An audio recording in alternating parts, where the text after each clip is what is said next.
Welcome to the Music Cave. In today's video, I'm going to be comparing some of the differences between an intermediate saxophone and a professional saxophone. And specifically, I have a Yamaha YAS 52 and a Yamaha YAS 62, both purple labels. Let's get started. So I thought it would be fun to do this comparison with these two saxophones. And come to find out, there's quite a few differences besides the sound. But first, I'm going to start with the cases, and this is the case for the YAS 52, which is the intermediate saxophone. And it's a very nice case. You can see it has aluminum edging here, and the interior is very similar to the 62, which I will show you right now. The 62 is fully bound, and that just means that all the edges have in this case, a plastic covering, and then it's stitched, which just helps the case, protect the case a little bit, make it a little more durable.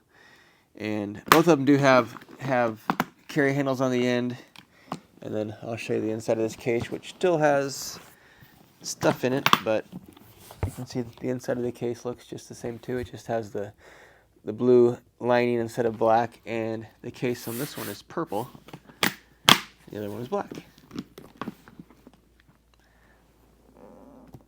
Let's start with the necks, because there's quite a few differences between the necks, and it's almost surprising how many different things were different. The shape itself is identical. However, there's quite a few cosmetic things, and I'll start with the front of the neck, and you can see that this has a little protector ring, and the 52 does not. So this one is the 62 with the protector ring, and that just helps keep the end round. And also, I've seen this on very old saxophones where the seam splits where the brass was formed together. The octave key pip is identical. The neck key guide on the 52 is just a stamped piece of brass, and the 62 has a machined key guide, which is a little bit more ornate, and of course costs a little bit more money to do it that way. Same thing with the key saddle, and the key saddle is what the key screws onto. It's one piece on the 62 and two piece on the 52, so it's a little easier to manufacture. It's just hopefully you can see that, but you can definitely see this way how they look differently. This has a rounded post to it, and this is just more of a simple design, and the 62 is just a little more ornate, and it's going to cost a little bit more to manufacture that. And then also the neck brace is a stamped piece of brass for the 62. I keep getting it mixed up. And then the 52 is just sort of a wire, one-piece wire type simple brace, and this one actually probably is stronger on the 62. So again, this is the 62 and this is the 52. And so yeah, there's quite a bit of differences just in the neck. You also notice, just while I had this out, the color in the lacquer. The 52 is the clear lacquer here, and the 62 is a little darker amber lacquer. And the finish itself is also, I think, probably a little nicer. Of course, it's hard to compare because they're both quite old saxophones. These were both built in the 80s, 1980s, and so they both have some wear and tear. And the 62 is in nicer condition than the 52. The octave key itself are identical, so they're both interchangeable. Let's move on to the bodies. Also, if you're enjoying this video and you like this channel, please consider liking and subscribing. Thanks. Both of these have a similar sound. Both of these aren't playing very well, so I can't really demonstrate them, but they do have a very similar sound. I think the 62 has a little bit more color and does have a little nicer sound. They're both keyed from low B flat to high F sharp. The 62 has a ribbed post construction, and the 52 is a single post construction, and I'll try to show that to you. It's certain keys are really easy to notice, and I think if you look at this low F sharp, side F sharp and high F sharp key cluster, you'll notice that all these posts here are on one piece of brass. So there's a piece of brass, and then the posts are soldered to it, and the post cluster is soldered onto the body. And if you look at the 52, you can see they're on individual posts, which both designs are fine. The ribbed construction is going to be a little more durable. However, when the rib posts get damaged, they are a little harder to align because they're a little more sturdy. So there's good and bads between both of them. Let's go back to the top here. The neck receiver on the 52 is one piece, and you can see that there's just the one piece of brass tubing, and then the tightening screw mechanism is soldered onto that one piece of brass. Simple and cheap compared to how the 62 is designed. And the 62 has the same tube, except you can see how it flares out here. That's actually two pieces, and so there's a ring, and with the tightening mechanism that's soldered onto the neck receiver, and so that is going to be more durable, and also it's more expensive to manufacture.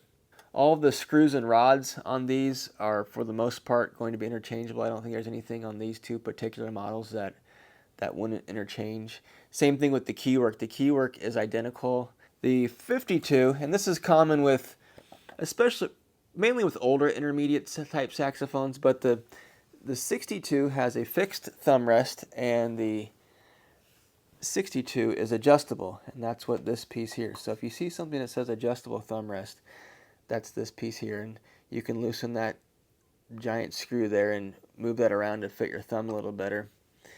And that's a nice feature to have. This 52 does not have that. The later 52s, I believe, do have it. I'm not sure. Let's see. Look at serial numbers. So this one's 2300, and this one's 22,000. So this one is quite a bit older than this one.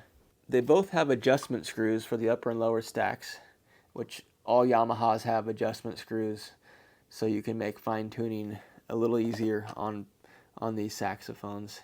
The 62 here has real mother of pearl, and you can see those look really nice. And the 52 has a plastic mother of pearl type key button, and they still look good, but they are plastic, and they don't feel as nice, but they feel fine. I won't have a problem playing this saxophone, but the mother of pearl does have a nice feel to it. Both of these saxophones have stainless springs, so if you look, hopefully you can see this G key here, but that spring is kind of a silver color. That's a stainless spring. Both these saxophones have stainless. Typically a professional saxophone will have a blued spring, which both of those springs are going to feel really nice. A blued spring might feel a little better, but I think they both feel really nice, and it's not something that would be a deal breaker if you're looking at a saxophone that has stainless springs compared to blued springs. Both the bow guards, which is this piece of stamped brass, are identical on these saxophones. Let's see if I can pick that up without damaging it, but those are both identical and interchangeable.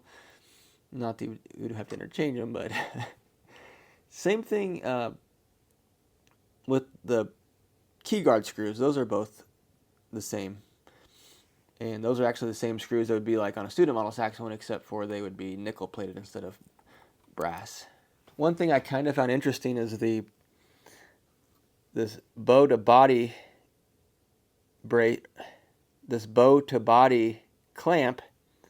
The screws on this are facing towards the right side, where the screws on this 52 are on the inside. I don't know why they did that, after something, since this one's a little older, they decided to move it over on the later ones. I'm assuming, I'm pretty sure the newer 52s have them on the other side, so definitely isn't upside down. Sometimes these could be put on upside down if somebody had to remove it for some reason, but you can tell by how the key guard flange is on the correct side that's just how it was from the factory. Also, the body clamp and this bow ring here, the bow to bell ring on the 52 are pretty just bare bones functional, where the 62 is a little bit more ornate with a little bit of engraving. You can see it's got that, I'm not sure what that would be called, but it's got that knurling type finish on it. And then same thing with the, well, not same thing, but with the key guard flanges. They're a machined, more ornate looking key guard flange compared to the 52, which just has a stamped key guard flange. Hopefully that you can see that pretty well. Both of these have an articulated low C sharp. And what that is, if you don't know, is if you go to play the low C sharp and need to go to a low B flat, so you slide over, you can see they're both, if you look here, I'm pushing the low C sharp open, and then I'm also pushing the low B at the same time. You can see that those are both closing. So assuming that's in good adjustment, it does help when you're trying to go from low C sharp to low B or B flat. It'll push it over and just help get that key closed and get the timing right, so you don't have any kind of flutter or bad notes. And both of these do not have a tilting B flat spatula, so the low B flat on the saxophone is just fixed. I will show you what a tilting B flat spatula looks like real quick here.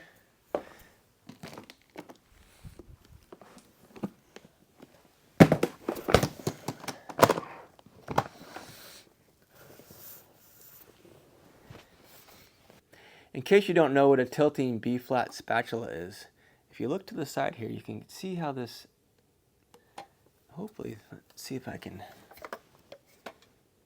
So on the 52, it doesn't have, or the 62, it doesn't have this little bar on the side of the B flat key. And when you push the key down, the whole key just moves solid in one piece like that. Where this key, hopefully that's easy to notice, how this key kind of moves like that, and it gives you a little bit more leverage, I think, and it does feel nice, and it especially going from low C sharp to B flat, that key just kind of moves and tilts with the C sharp, so it makes that movement a little easier. That's a nice feature. That's another thing that's not a deal breaker to me if you're looking at a saxophone. The last few things I want to mention is the key guards. The key guard on the 62, and I'll hold that up close. As you can see, it's got a little more cutouts. I guess I'll just point those out. But you can see like this piece here is cut out, and then that piece is cut out, that piece is cut out. And I think let's see. Yeah, this low E flat key guard is the same, but the closed guard on the back has some nice ornate cutouts. And then I'll show you the 52. You can see that there's no cutout there, no cutout there, and that the closed guard is just one piece. And you'll also notice that there's no engraving on the 52. And the 62 does have some very nice ornate engraving. You also notice that this is missing a screw there. Both of these saxophones need a lot of work. This one's on loan from a good friend, so thanks for loaning this to me, Darius. And the 52 is mine. Both of them need a ton of work to be playing again. So that video really got into the weeds on these things, and once I got into it, I realized there is quite a few differences between an intermediate saxophone and a professional saxophone. It does seem like the newer saxophones that are intermediate pros have sort of have the same, don't have those many differences, and part of that's because like the engraving can be done laser engraved now, and so it's cheaper to do. And I still think there's going to be quite a few differences between an intermediate and professional. And then you get into the stuff of how the body tubes are designed and the type of brass that's going into a professional saxophone, and both of these saxophones do sound great when they're set up nicely. I think anyone would be happy on either one. I hope you liked the video. My name's Scott Reed. I'm a woodwind repair technician. I'm a woodwind musician. I buy, sell, trade, and collect musical instruments. And now I have a YouTube channel. Thanks for watching.